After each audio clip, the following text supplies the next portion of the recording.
Hi, welcome back to another show. My name is Jeetu Jason, and you are watching Impact India. Let's get started with the first and only news for today, which is N. Chandrasekaran stepping away as Tata Sons Chairman. So, what the fuck is happening here? Chandrasekaran, who has led Tata Sons since 2017 and spent nearly 40 years in the group, is stepping away. He announced yesterday that he's stepping away from that and he would not seek a reappointment. Why exactly?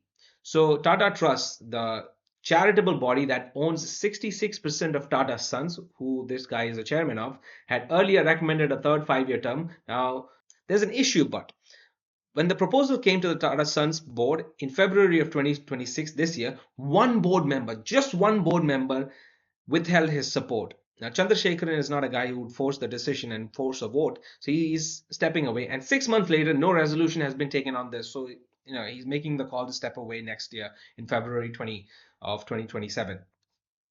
So, the dissenting voice, the person who withheld his vote, is reportedly Noel Tata. He's Ratan Tata's half brother and current chairman of Tata Trust that holds 66% of Tata Sons. Now, why does he not want? What is the underlying issue here? So, reason number one, which I think is bullshit, is heavy losses in capital spending on new businesses. Chandrasekhar expanded into like Air India, whose losses have nearly doubled. I don't think this is the reason though. Plus, e-commerce, digital semiconductors, yeah, etc. These are just peripheral issues. I don't think that's the real issue. The real issue is that whether Tata Sons, well, it's owned 66% by Tata Trust, who Noel is the chairman of. Chairman of, and whether Tata Sons should ever be listed publicly on the stock market. Noel wanted a firm commitment that it would stay private, but Chandrasekaran was unwilling to give an absolute guarantee, partly because there is regulatory pressure from RBI treating it as an upper layer NBFC, non-banking finance company. So why Noel didn't want Tata Sons to become a publicly traded company?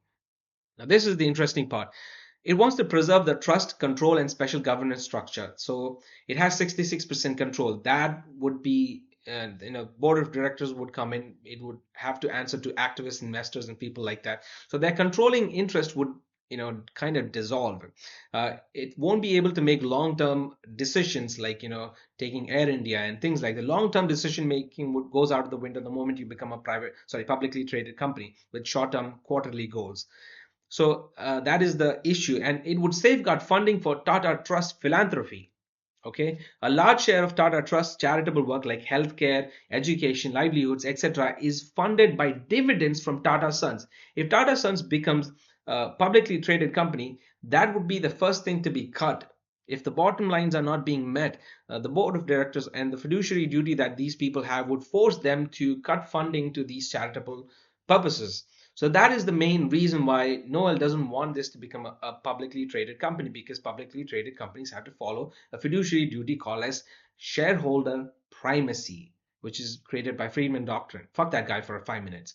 So that is the whole reason. He doesn't want Tata Sons to become a publicly traded company, because then all these good things would not happen.